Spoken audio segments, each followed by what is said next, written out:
Areas prepping for this week's storms, how surrounding communities could be at risk. And California is seeing the worst flu season in years. Why this might not even be the peak. Welcome to KCAL News at 11:30. I'm Kalina Estrinos in for Chris Holmstrom, and the first wave of back-to-back storms has hit Southern California. Now, so far, rain has been pretty light but pretty steady this morning. A stronger system, though, is moving in and expected soon. This morning, evacuation warnings are already up in certain areas as well. We do want to give you this live look outside so you can see all the raindrops coming on the lens there. And it looks pretty bad here as well. Can't even make out what exactly we're looking at. So let's get over to our meteorologist, Paul Diano. You're going to help us prepare for what's in store. So what do people really need to know about this storm? Well, by this time tomorrow, it's going to be pouring. Today it's not. Tomorrow will be. The flooding threat is really tomorrow afternoon, tomorrow evening, because it kind of has to accumulate, has to get there, and then we get an inch of rain on the ground, then we get an inch of rain in 1 hour, which is possible tomorrow afternoon as a cold front comes through. That could be a problem, especially in all of our burn zones, because the ground's ability to be a sponge and absorb the water temporarily goes away after a fire, and we have many of those locations in Southern California right now. Right now, we're just looking at some lighter rainfall. It has been steady light rain right at the Orange San Diego County border, and then over the Santa Anas into the Temecula and Murrieta area, Mission Viejo, Foothill Ranch, Santa Ana south to Dana Point, San Clemente. It's been somewhat soggy today. Flood watch, not for today, for tomorrow. From tomorrow morning through Friday morning, even after the rain stops, you can still get flooding after that. There's a little bit of a lag time. Mudslides and flooding are possible at any of our recent burn scars, and we could get some urban or street or highway flooding tomorrow as well when that intense rainfall is expected tomorrow afternoon and tomorrow evening. This encompasses all of Southern California. A few peaks outside Long Beach. Yeah, it is raining there. This is LAX. You can see the roads are wet because it has rained there. Next weather headlines, the rain begins today. Lighter rainfall today, soaking rainfall overnight tonight and tomorrow, and then heavy rain. That's when the flooding threat hits its peak. That's tomorrow afternoon, tomorrow evening. Glendale, bit of a break this afternoon. We may actually lose the rain for several hours before the rain comes back around 11 o'clock tonight. High temperatures today, boy, is it going to be chilly, just not warming up. Only 55 degrees in Los Angeles. Lighter rain today. The day of concern is tomorrow when that heavy rain comes through. We'll talk rainfall totals, Kalina, coming up later. And thank you for keeping us updated, Paul. Resources are pouring in to protect areas burned by the Palisades fire. The community could see even more damage from this next round of weather as well. KCAL News reporter Tina Patel is in Malibu now with a look at conditions. There's only light rain in Malibu this morning, but the sheriff is already telling people who live in the burn scars to be aware that there might be evacuation warnings issued if the rain gets heavier.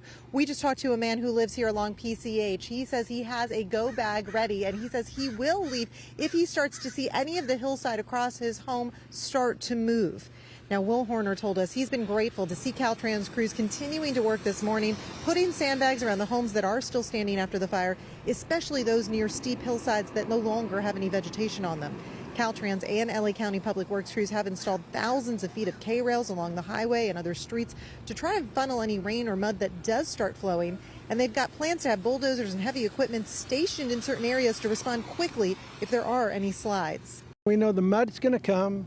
And Caltrans is, they're preparing, and I think so far we're good, but we stay vigilant, and you listen at night. If you hear a rock hit the highway, then it's happening. In a press conference this morning, county officials says they have surveyed the burn areas and they've identified certain areas, certain neighborhoods where there's a higher risk for mud and rock flows. They say they are communicating and notifying people who live in those areas, but they've also suggested that people sign up for emergency alerts so they're sure to get the latest information as we go through these storms over the next few days. In Malibu, Tina Patel, KCAL News. K-rails and sandbags line the streets of Altadena as the rain comes down in the Eaton fire zone, where state officials have identified at least 3 areas they say are especially vulnerable to slides and debris flows. KCAL News reporter Cara Finstrom went to one of those hot zones in Altadena. Sheriff Robert Luna says he does expect now to conduct some evacuations in areas like this one that have been deemed at high risk for debris flows. You can see just home after home lost here in the Loma Alta area and right above that charred hillside. Here's what the sheriff said about some early warnings that went out to folks living on vulnerable properties. Given the information that Public Works has provided us, we expect we'll be conducting evacuations in certain high-risk areas that have been identified. And just for some clarification, the last couple of days, specifically in our Altadena area and our Malibu Lost Hills areas, we have already been notifying what we believe through Public Works information are the impact residences that could experience the specific mud flows or debris flows, and then the streets where the flows may be impacting not only residents, but the ability for first responders to come in and rescue people. A new geological survey from the California Department of Conservation also identified the Kinaloa Mesa section of Pasadena as being at risk. That's what you're seeing here. We found one homeowner there putting up big red barriers around his driveway.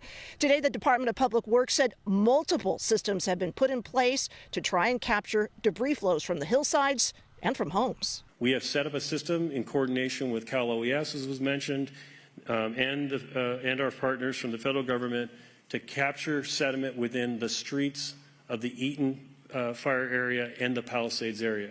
This is unusual. We don't typically want any debris to end up in the streets. We do use the streets to drain the area, clear flow. We typically our design is not to have debris in streets during a storm event. However, there is so much debris contributing to our street, could contribute to our street area, that we set up a system temporary of sandbags, K-rails, thousands of linear miles of K-rail, hundreds of thousands of sandbags, diverting, attempting to capture debris on the properties so they don't reach the streets. And then when we know it will reach the street, we're diverting those flows. And we expect to learn more about the areas that could be receiving evacuation warnings later today. Cara Finstrom, KCAL News. SoCal Edison is being accused of tampering with evidence related to the Eaton fire by a national law firm. The utility revealed last week it energized lines near the origin of the Eaton fire, then shut them down the next day because of wind. But plaintiffs claim those lines were secretly re-energized 2 weeks later, altering evidence. According to the LA Times, Edison did notify attorneys before re-energizing its equipment. A judge later issued a restraining order that required the company to preserve anything that could be used as evidence.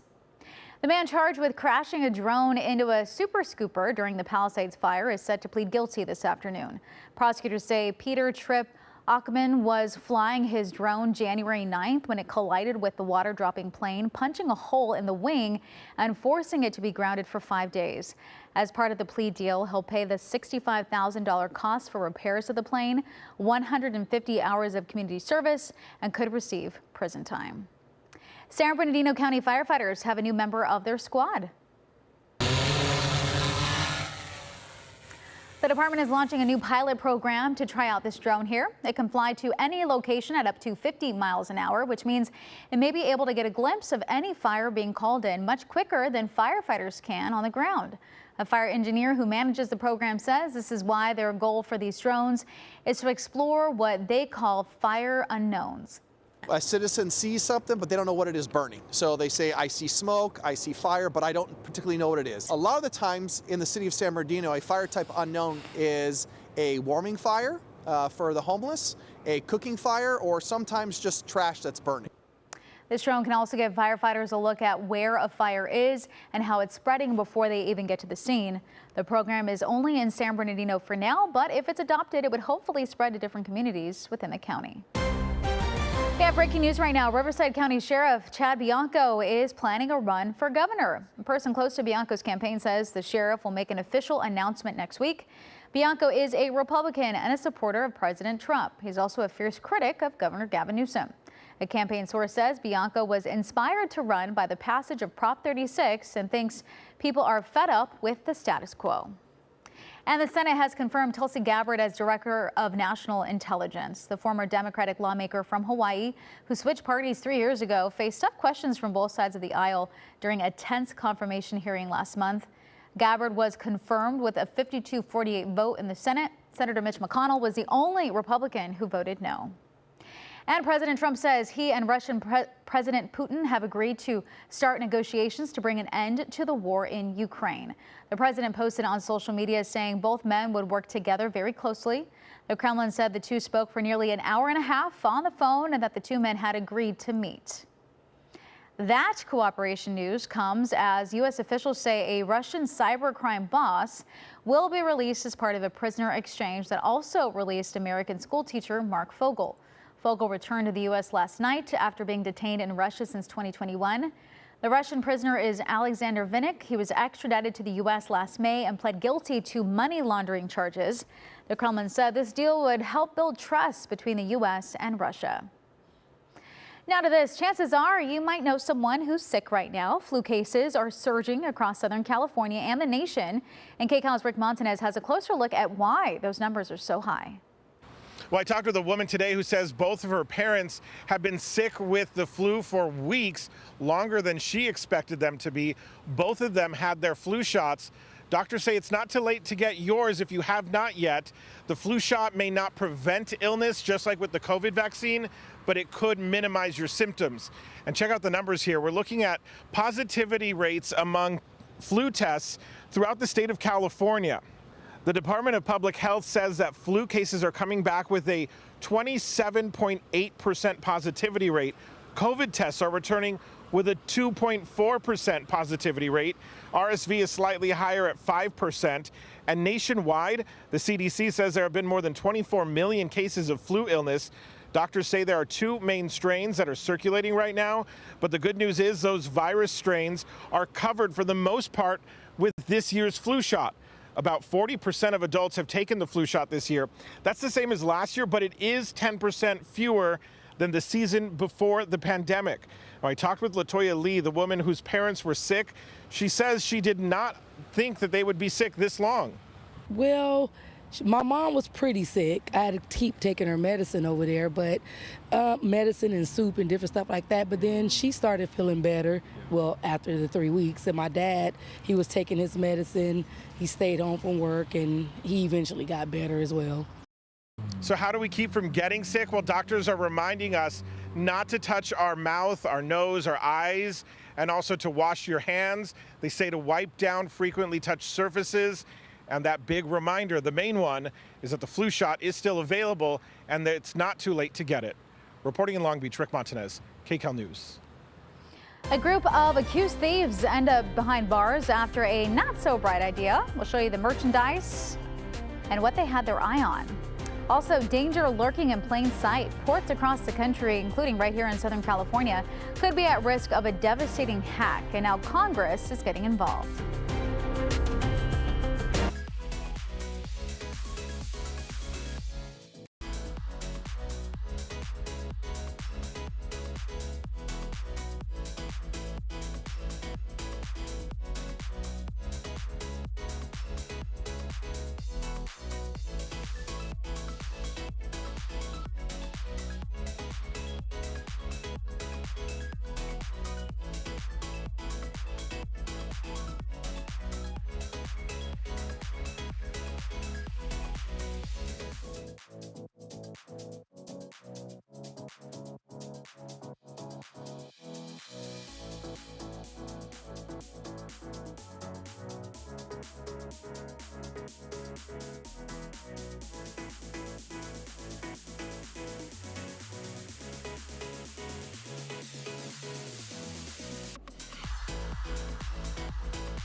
There's growing concern about cranes used at the Port of LA and Long Beach. Just how accessible are they to hackers? Carter Evans takes a closer look at how these Chinese-made machines could pose a threat to national security and the economy. Los Angeles and Long Beach are home to the largest port complex in the Western Hemisphere. About 40% of the nation's imports, worth almost $500 billion, pass through here every year in more than 20 million containers. Each one offloaded by towering cranes up to 400 feet tall. Some are automated, and that has Gary Herrera worried. Should everyday Americans be concerned about this? Absolutely. You wouldn't even have to go to war to destroy our economy. You could shut down these ports right here. Herrera is president of the local longshoremen's union. He says the automation was designed to help cut costs, but it also makes the cranes highly vulnerable to hacking. When you have a robot and we don't have the ability to go and override that, we become at the mercy of whoever's on the other side controlling that robot. On the other side, a Chinese state-owned military contractor. Shanghai Zhenhua Heavy Industries, or ZPMC, built nearly 80% of the ship-to-shore cranes at U.S. ports. A year-long congressional investigation revealed everything the crane does and moves can be monitored by the Chinese government. Some ZPMC cranes can even be controlled remotely and, in a worst-case scenario, shut down entirely. Our supply chain for food would be disrupted. Think of empty shelves on grocery stores. Think of manufacturing grinding to a halt. Tennessee Representative Mark Green chairs the Committee on Homeland Security and says the investigation uncovered unauthorized cellular modems like this one hidden on some ZPMC cranes that could bypass port firewalls. These weren't in the design specs, and they got placed in there without telling anybody. ZPMC told CBS News its own investigation failed to find any evidence that substantiated the allegations raised. The company says the congressional report is based on unfounded claims and maintains that it does not have the capability, intent, or motive to disrupt or stop the operation of any U.S. port. The hairs on the back of my neck stand up when I talk about this. It is the #1 cyber risk facing the United States right now. Chris Krebs, a CBS News consultant and chief public policy officer for cybersecurity firm SentinelOne, says China's access to the cranes could even impact the military. Well, they'd hit a port, particularly on the West Coast, because that's how we move material. That's how we move equipment. That's how, in some cases, we're going to move personnel. The Chinese are preparing for war. Are we? In Long Beach, port security is on alert. Partially automated ZPMC cranes work around the clock, and so far, Port CEO Mario Cordero hasn't seen any problems. If a port was to shut down, you're looking at a $2 billion hit a day in the local economy. Should we be moving back to more of a manual system? Absolutely. I think that question today is more important than ever. Would I want a complete automated terminal because of the security issues? I think the answer in today's world, no. The Biden administration committed $20 billion to upgrade port security and start replacing ZPMC cranes. And the Trump administration told us they want American-made equipment to handle cargo at U.S. ports. Carter Evans, KCAL News. It's that time again. Warm weather destinations are preparing for crowds of spring breakers, while one popular hotspot is telling tourists. Plus, our meteorologist Paul Diano has your midweek forecast and tells us when to expect heavier rain.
artificial intelligence has been touted as a groundbreaking tool in the fight against climate change, but experts are warning of the hidden environmental costs of the technology. KCAL News correspondent Tina Kraus has more. These marine biologists in England say artificial intelligence is giving them a quicker and clearer picture of how environmental changes are impacting plankton, those tiny organisms at the heart of the ocean food chain that help produce oxygen for the planet. AI is offering us a way to unlock this reserve of information. This could be a real game changer for us. But new research warns the expansion of AI could create a higher climate risk. We know that AI can help mitigate climate change, but we also know that its current trajectory is unsustainable. A report from Britain's Royal Academy of Engineering calls for the UK government to receive mandatory reporting from tech companies on their power and water usage, as they operate in massive data centers that use vast amounts of power and need cooling systems to prevent equipment from overheating. Now, with the advent of AI infrastructure requirements, the future is looking increasingly difficult. You choose Europe for AI. With world powers racing to become leaders in AI, experts say demands for natural resources are skyrocketing and must be managed wisely. The worst case scenario is that we will find ourselves making difficult choices when it comes to who has access to power, whether it's the data centers or normal people. A climate conundrum even AI itself could struggle to solve. Tina Kraus, CBS News, London. Well, spring break is the time for students to release some tension from studying. One of the most famous destinations in the country wants partiers to stay away. The city of Miami released a video called Reality Check, highlighting some of the new do's and don'ts, like drinking in public. That is a don't. The mayor says given the violence that has erupted in the past years, the changes are necessary. Miami Beach is a city of fun. We have great beaches, we have great hotels, we have great restaurants. We want you to have fun, but you got to play by the rules. Well, here are some of those rules. New DUI and security checkpoints throughout the city, license plate readers, a $100 fine for illegal parking, and a possible midnight curfew during busy nights in February and in March. I feel like they did this last year too, but I could be mistaken. And police say 3 Miami men were arrested after stealing more than 3,000 pairs of sunglasses in Tennessee. It was all part of a multi-state theft ring bust, and the street value of the glasses was more than $900,000. Police say it wasn't a bright move, and the suspects should reflect on what they've done. Okay, let's get back to your forecast because we are bracing for more heavy rain in the next 24 hours. We have a live look outside, and yeah, it's raining. You can't even make out what exactly we were looking at, Paul. And you keep on warning us to help us prepare for tomorrow because we're going to see an increase in that rain. Yeah, because the rain today is just light rain. This would be actually beneficial rainfall if it were to stop tonight. We need the rain to decrease the fire danger. We don't want too much too quickly. We've avoided that with the past couple storms. The one we're getting tomorrow, we're not going to be able to avoid that. Next round of light rain is moving through western Ventura County right now, so the rain's going to pick back up again for the early afternoon. Nothing heavy, no flooding expected today, but this is what you get. It is cloudy, it is drippy outside. So on and off light rain today. When does the heavy stuff get here? Likely before you get up tomorrow morning. The rain will be more of a soaking rainfall during the day, and then we get the peak. We actually get a front coming through, kind of like in the Midwest where it gets really heavy, the rain for an hour or two. That will give us the highest flooding concern, which will begin about 4 o'clock tomorrow afternoon, and that flooding threat lasts through 4 o'clock on Friday. Then the rain tapers off, and actually most of Friday is now looking dry. Weekend completely dry, highs up near 70 degrees, but today light rain. Tomorrow, the highest flooding potential we've had in a while. It's going to be some heavy rainfall, especially tomorrow afternoon. Back to you. So everyone be safe tomorrow. Paul, thank you. And thank you so much for watching KCAL News at 11:30.